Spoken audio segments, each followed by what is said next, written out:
kind of throwing you into the deep end. Yeah, no life vest, no nothing. Yeah, Hope for no the life best. lesson, nothing. No editing, no take 2, take 3. Don't panic, it's okay.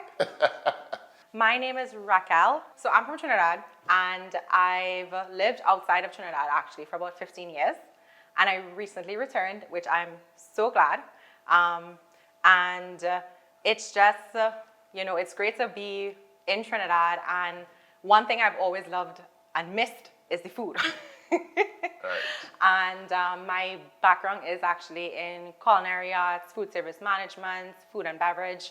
And I've kind of transitioned throughout the years into different areas, event management as well, and so forth. So yeah, so today we're going to be cooking a little bit and a bit of just kind of getting to know me. Yeah. And well, as I mentioned to you, and I guess people watching, the concept is choosing recipes. Well, you chose the recipe, so I invite people to choose recipes from my ebook, which is Guava Season. And Awesome recipes, by the way. Thank you.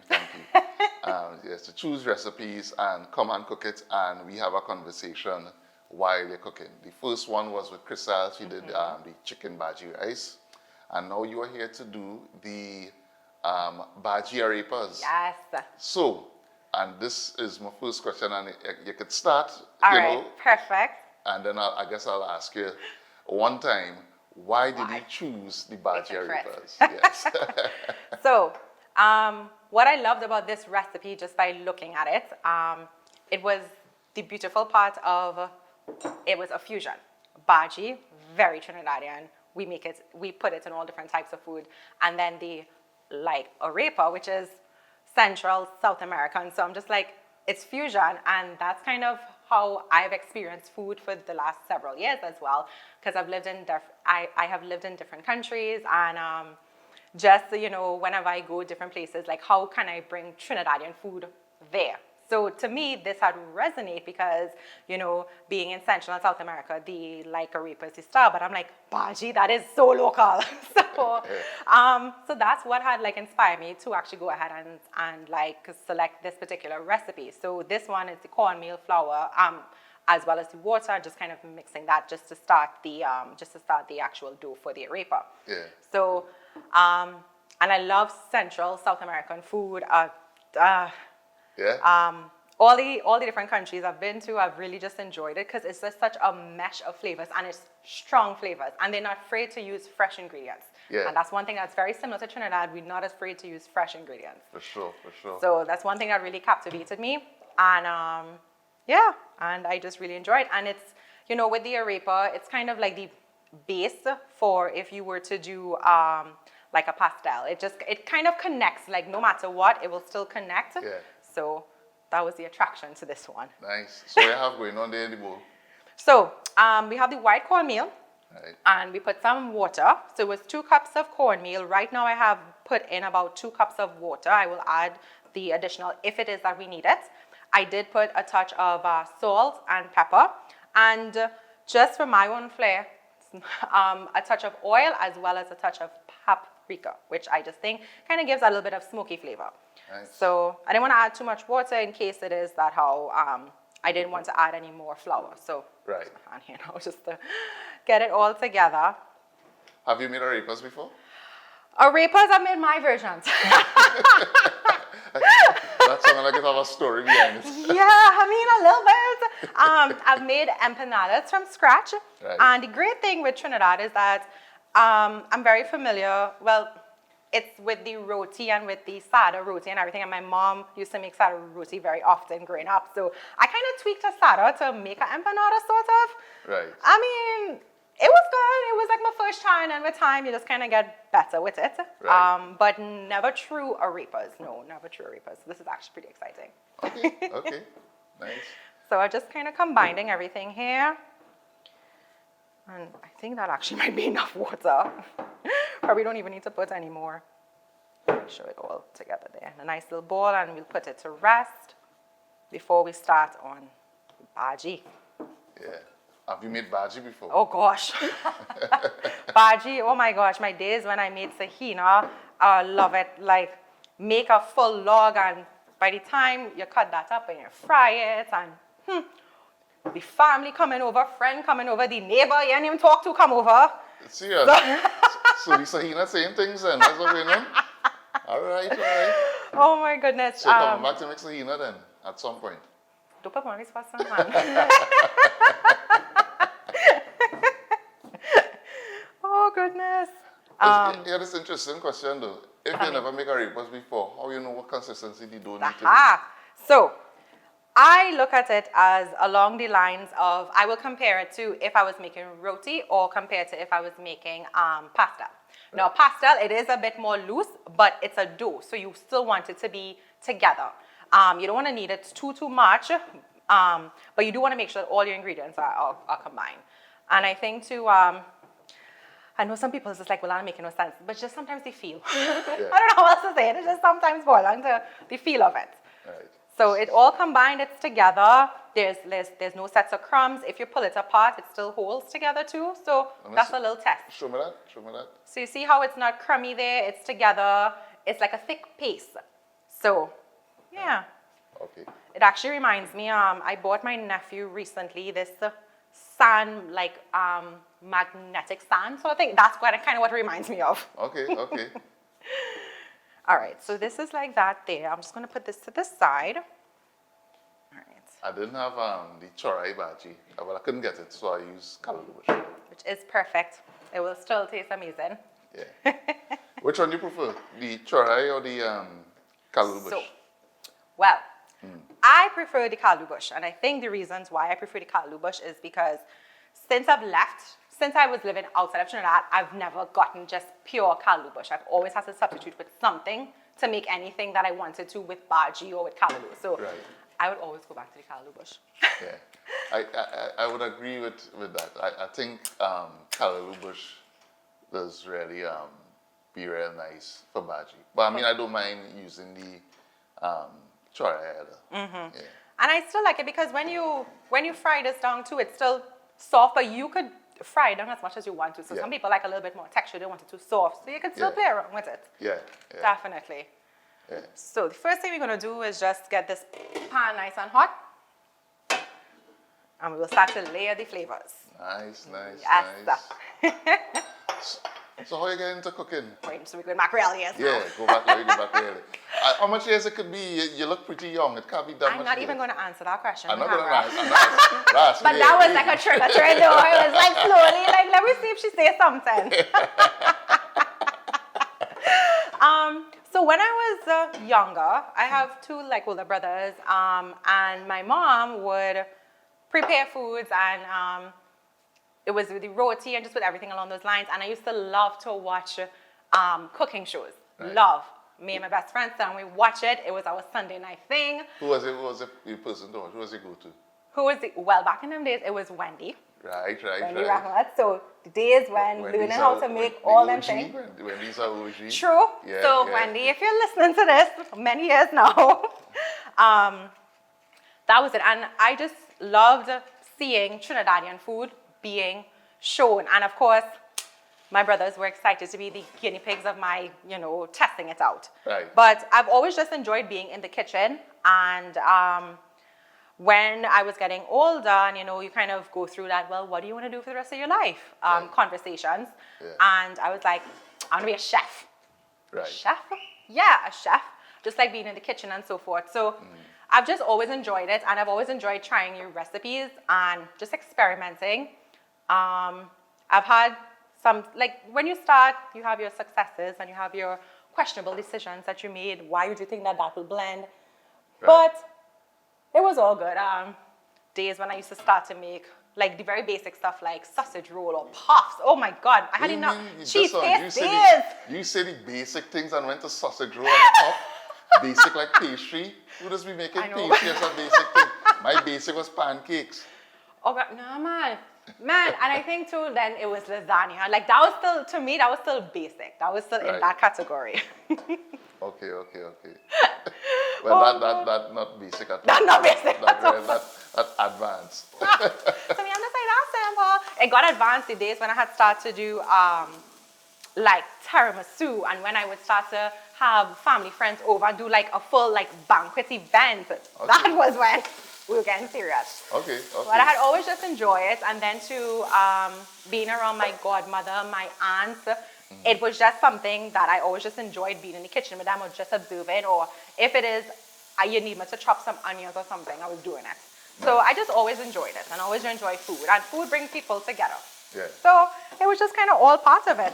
Nice. And for any special occasions or Trinidad, we have so much cultures that blend in. So whenever it was Diwali, okay, what we cooking? So whenever it was Christmas, okay, what we cooking? Right. So it's just all of that as well. So Yeah. I really enjoyed that. Yeah. And decided to make a career out of it.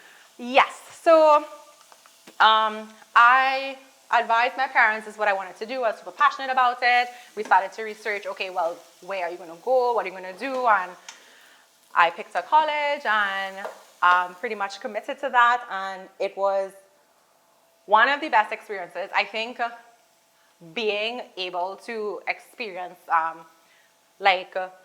the college, but then going to school for culinary. Back in those days, it was like not like how it vibrant it is now, where everybody talks about it. Yeah. It was now you were now starting off, and to be a lady in the kitchen, it was, are you sure you want to do this? Yeah. So it was all of that kind of when that was starting off, but I like a challenge, so it's like, why not?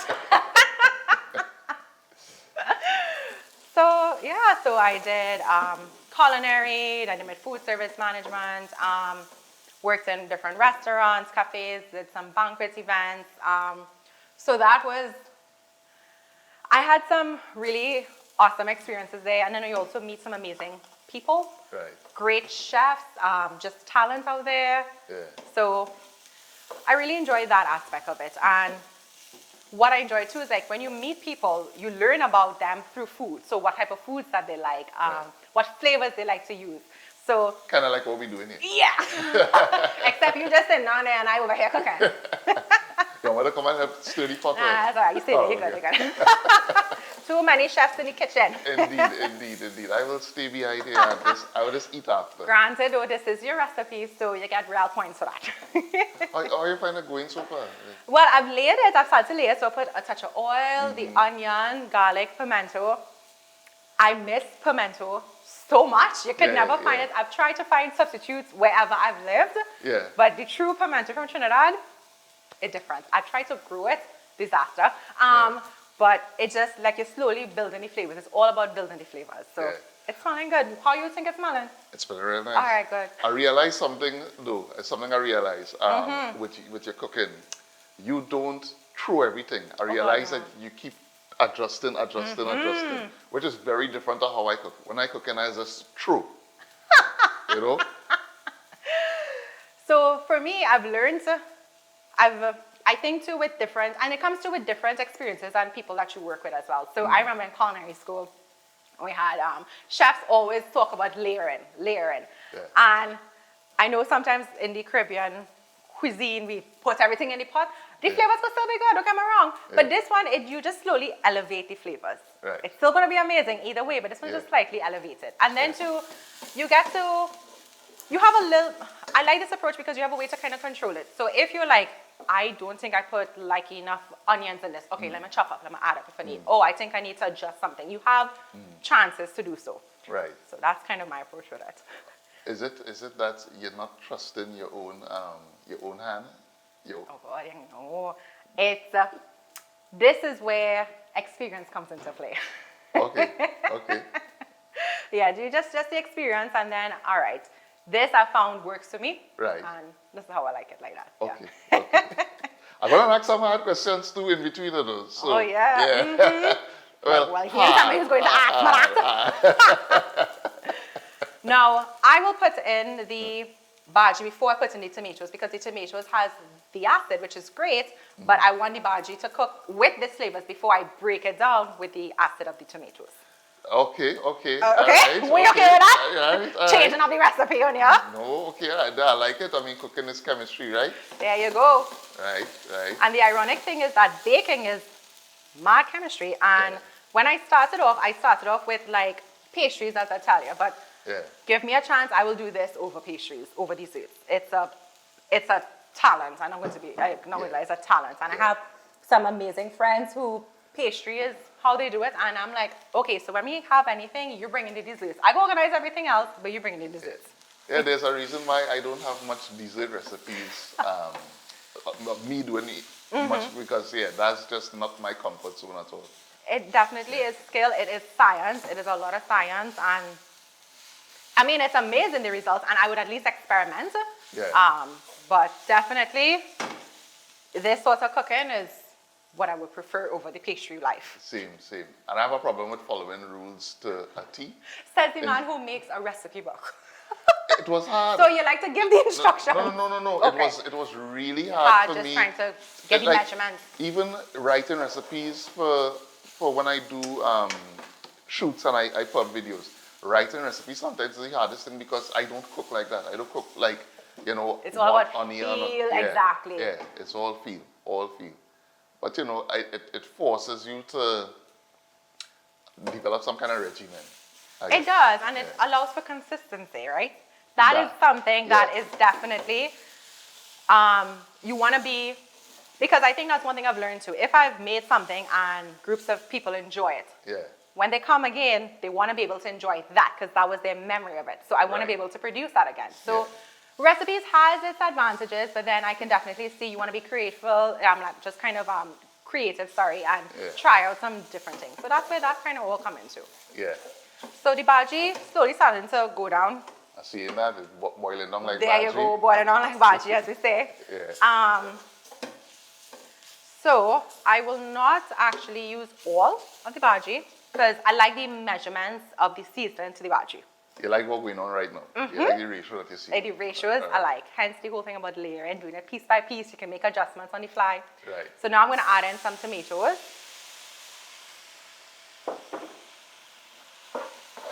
See, and that's totally different to how I would cook. I would throw whatever cut up is what you're using. No, don't get me wrong. We can still add up everything, but and that's the thing with these ingredients, though, it is ingredients that you could use already still if you want to. Of course. So if it is that you don't use it all right now, you can still use it. You can freeze that. Exactly. Well, I want to make callaloo after, so. Well, there you go. So some of your prep done for callaloo. You're welcome, despite your cuts of the callaloo. I mean, I still have a whole bundle in the back there. Exactly. Yeah. But as you say, consistency and recipes, right? I hear what you're saying. But check this. But hey, I was waiting for the butter. I learned cooking from watching my grandmothers and my mother, right? My grandmothers and my mother had no recipes. They had no written recipes. It was all in the head, right? They couldn't tell you, use one this and two that, however. But trust and believe, when my grandmother made callaloo and macaroni pie and sago and whatever else she make, every single time it tasted the same. It was consistent. Yes. Yeah. And I think too, they got accustomed to preparing those meals, and they can close their eyes and they can do it. It just has that feel and that touch to it. Yeah. And absolutely, listen, to this day, if I could, I will have my mom cook for me. I'm not like if I can have it my way. Yeah. But when you prepare something, you do naturally, if you prepare a dish very often, you have a feel for it, or how it's supposed to smell. Am I getting the right smell? Is the texture still good? All of that naturally comes in. Yeah. But they had a true talent. Yes. Definitely had a true talent. Yeah. I think that's what I am aspiring to. I aspiring to be on that level, But nice. It's hard because what I'm doing forces me to think about measurements and steps and that kind of thing, so that people could follow along. And I think that's the difference too, because I remember one time, we were in class, and they were talking about the importance of a recipe and so forth, and they was like, what is one small onion? So everybody is like, a small onion is this, man, a small onion is like this. Everybody have different versions of what a small onion is, because when you go to the store, depending on which part of the country you are, which part of the world you are, it might just be a little bit different. Yeah. So yeah, so that was one thing I also kind of bear in mind as well. Yeah. Is that how different parts, like a small onion for me and a small onion for you might be two different small onions. Yeah, yeah. So, but that was just one thing like I think about when I think about recipes as well. For me though, I find like in Trinidad, if it's a small onion, Yeah. I know what a small onion is. When I go to the store, I know what a small Yeah, onion is. yeah. So it's a little bit, I think culturally, like I have a good understanding of it. Yeah. But the chef in you though, the chef in you would be like, yeah, I need you to do 4 ounces. That's what I need you to do. Yeah, And I need yeah, you to yeah. have a scale and do it. yeah, yeah, yeah. So this is how the bhaji come out here.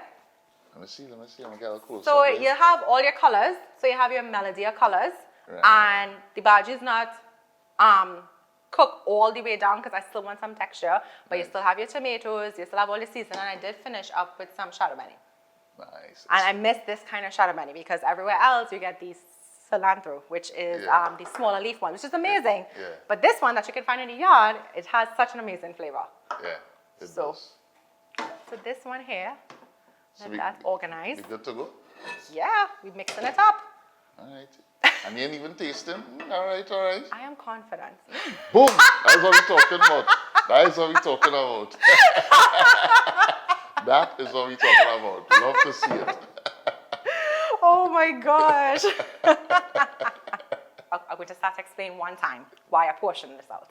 Because would you say that you would just break it off? Or you would? I would just break it off. Okay. Yeah. So this is where Yeah. I'm going to portion it off. So I will just cut. Right. Right. Consistency. Trying to be. If I was being real extra, I would have got like a little scale. All right, this is You 2 want a ounces. digital scale? I want to know. You want a scale to weigh it? It's looking about all right. It's looking okay here. So you have your little pieces and yeah. So just kind of get this going. And I mean, that's the beautiful thing with arepas too. You can kind of go your thickness that you want and, Yeah. you know, something so simple like this. You just flatten it out. Yeah. Oh my goodness. Just flattening it out. Yeah. This here. Me, so I would have just split in my hand and however it feel in my hand and be like, all right, yeah, that's a good size. Okay. I feel the judgment. I mean, not really. Oh. Okay, so you have a little one there. Get it in a little circle and then go from there. So Yeah. tell me about your adventures with fusion cooking, or at least because you said that you would try to incorporate Trini food into wherever you went. Right. Did you do a lot of cooking in the places that you were? So, yes. Lots of cooking because I think sometimes when you live outside of your home country, you have that sense of nostalgia. And Right. what tends to bring you back is food. Yeah. Yes, if you're, you talk with your family, or if you don't live, or if your family doesn't live with you wherever you are, you do want to bring it back. And I think food did that for me. So when, in the different countries that I lived in, I tried to see, okay, well, I had days when I felt for like a traditional Sunday lunch. Right. I want callaloo. Right. They have callaloo. So what we're going to use? We're going to use spinach. Right. We're going to use the spinach that you get in the bags. Okay. What about And okra? you make Again, it- okra? Okra depends which country I was in. Because sometimes I can get, because if I was in a Caribbean country, I could get fresh okra. Right. If I was in other countries, I have to get frozen okra. Okay. So at least I can get that. Okay. No golden yeah. Okay, yeah, no golden ring. But would you usually cook with golden ring? Not too much, to be honest. I think I like the flavors. The flavors, for me, were good, even though there was no golden ring. Here we're going on, right? I'll need to get a bottle of Racquel for you. And when I get a bottle of Racquel for you, throw away your golden ring and stuff. Okay, there we go. We have to try a recipe with that one too. Yeah. See, we have 3 little ones to get started with. Nice. They're looking homemade. They looking homemade. We'll get a close up on them. They look, They're looking homemade. yeah. Look like a Mexican tanty. Yeah. Just need to have my little salsa in the background and we're good. I wish I had some salsa to play now. Just a little bit in the background and we're good. So we getting this nice and hot. And the great thing is these don't take long to cook, huh? You want that little sizzle? Yeah. Okay, and that's sizzle there. Nice. So I did put a little touch of oil to season up the pan here. Yeah. So we'll cook on the inside. We have a little bit of marks on the top. We'll take it. Right. What's your perfect doubles? Describe your perfect doubles. All right. So, bara have to be thin. I don't want no thick roti. Yeah. I didn't come here for roti. Yes. Bara have to be thin. Check one. Check one. Boom. Check, boom. All right. Next one. The chana. Let me hear you. All right. I like a saucy doubles. Right, right. Now the chana can be big, like if you're eating, like if you're eating roti. Two checks. Have to be small and melt in your mouth kind Split of flavor. chana. Yes, it can't be this whole chana. Boom, No. 2 checks. All right. All right. I like all the toppings. Yeah. We're talking cucumber, mango, slide pepper, tamarind. I taken all of that. Yes. And yes. a bara, like a doubles, I swear. Yeah. Eating it at the side of the road or as soon as you get it is the most amazing all right. thing. Three ticks. 3 ticks, you win. You win. And honestly, I've like doubles outside of Trinidad Yeah. cannot compare to Trinidad doubles. Yeah, under no circumstances. Yeah. The last place I lived in, there was a place where it was a Trinidadian place where we would get some doubles, and I'm like, it did what it was supposed to do. It fixed it, but I'm like, still, when I come to Trinidad. Yeah.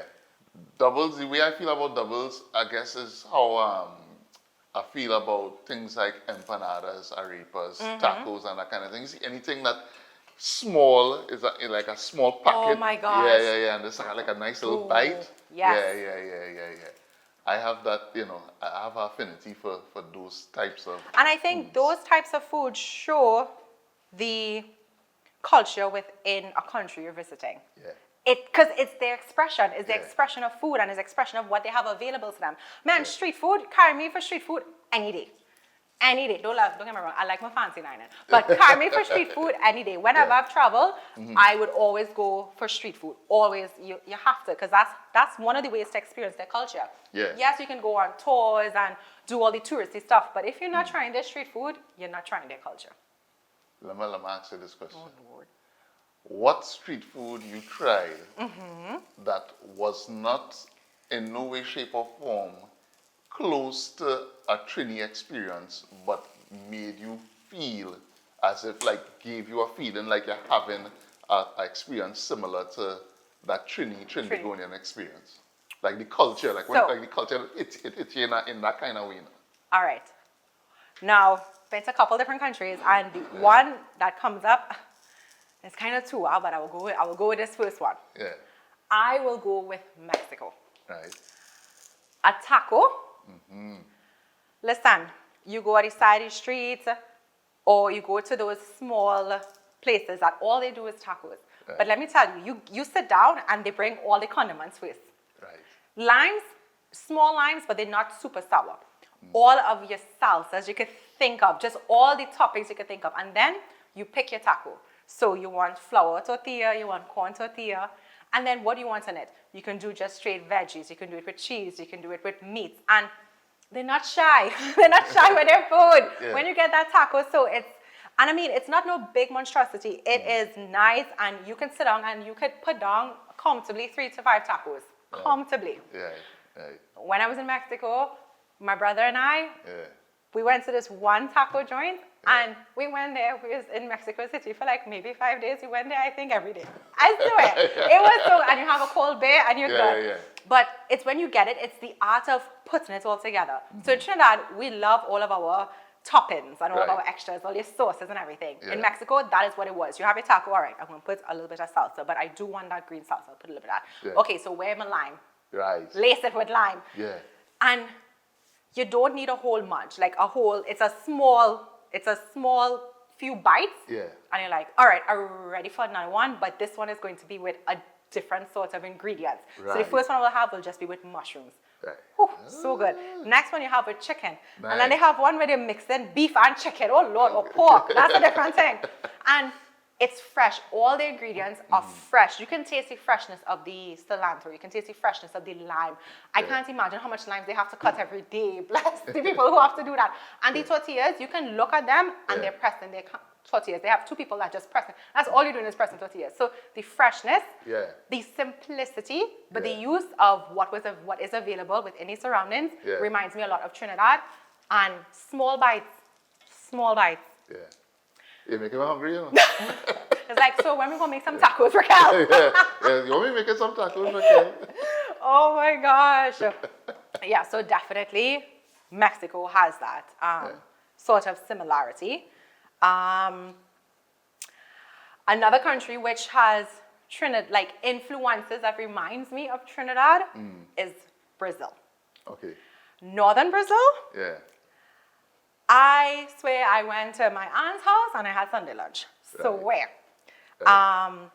Flavors are very similar to Trinidad. Actually, in northern Brazil, the flavors are very similar. Okay. So my family and I, we went to this place for lunch. And they had their version of a macaroni pie. And they love ground provision. So we had raw provision. Nice. And they have their version of callaloo. Okay. They use the okra in it, but they use a different sort of green base. Right. They had their version of stew. Nice.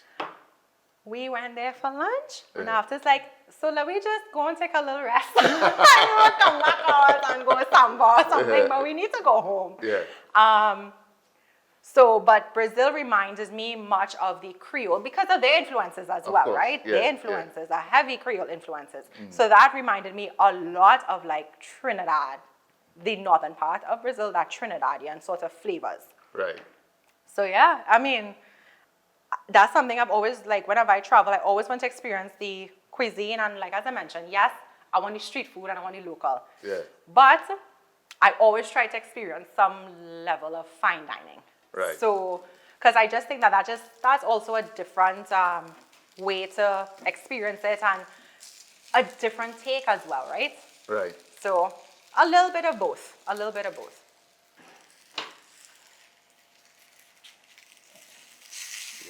Arepas are all smelling good, man. Looking good.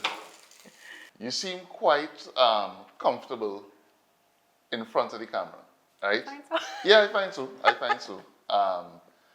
And listening to you talk about the experience, I'm wondering, I mean, to me, I thought it was just natural, right? It just naturally come to you. But is it that your experience working front of house brought that aspect of your personality out? Yeah? I firmly believe that. Yeah. I firmly believe coming out of the kitchen, out of that back of the house, as we will say, because in that back of the house, you are very much who you work with in this space is who you work with in the space. When you're in that front of the house environment, you now are interacting with many different people, all different backgrounds, all different personalities, and Client facing. Yes. I really enjoy it. And I think I've learned a lot about people. I've learned a lot about myself. Right. And I definitely think that has a huge factor to play in it. Yeah. Being able to be in the front. I think that's one of the great things I enjoyed about being in that front of the house environment is like being able to read people. Right.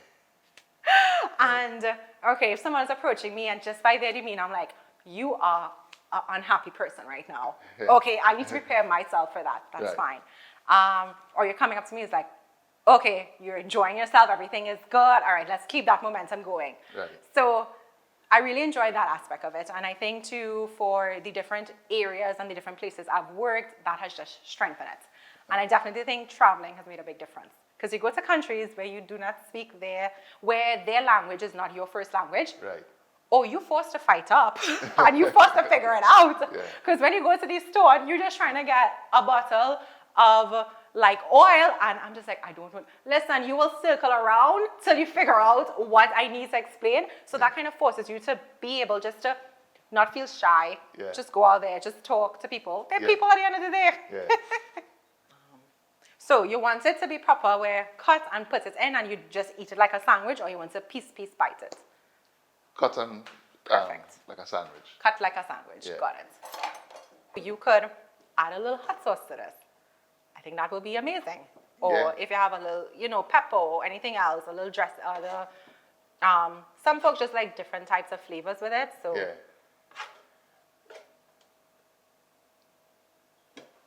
Oh my, this looks really good. oh, Ooh, yeah, boy. All right, all right. we're waiting for the taste test. All right. And truth be told, since I made this for the video, I have not made it since. So this is going Wow. to be, this is, yeah, the last time I had this was probably like a year or two ago. Oh So, my goodness. Yeah, so let's see. We in it. Okay, I hit it. We good. We good. All right, cool. We good. I'll Yeah. take this off here. Yeah. I will. Oh, that was real hot. I should have known better. Okay, I'm going to try. I'm going to try right over here too.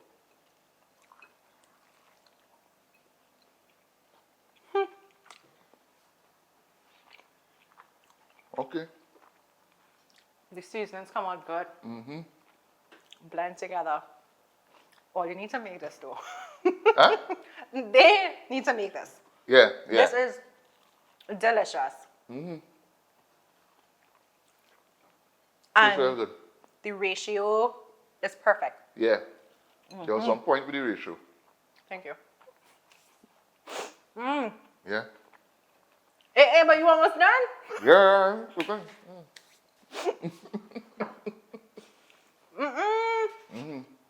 All right. Oh, shucks, right. I'm supposed to be shooting. Right. You man liquid thing. I think I was shooting like this into this. Oh my gosh. Yes, This was good. This Racquel, is this delicious. was, you did a great job here. And I mean, look at that, you do it while talking. multitasking over here. This was very enjoyable. I enjoyed this. And this dish, Yeah. it lash. Nice.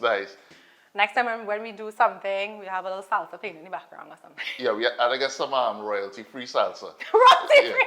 I get some royalty-free salsa and play it in the All background. right, cool. Yeah. You had a promise to show us a few steps though. Okay, put me on the spot. Yeah. I don't mind that. You mentioned that off camera, you know, I just had to put that in there. Listen, I'm not shy. Nice, Absolutely. nice. Thank you. Thank so you. much. This was incredible. Great. Now we have Racquel arepas to eat. We got some very fussy. So we will be seeing you again? Yes, you will. We'll be seeing me. This is fun. I really enjoy this. Very And it good. gets me right back into my element of being in the kitchen and also interacting. So it kind of gets me the best of both worlds. Nice.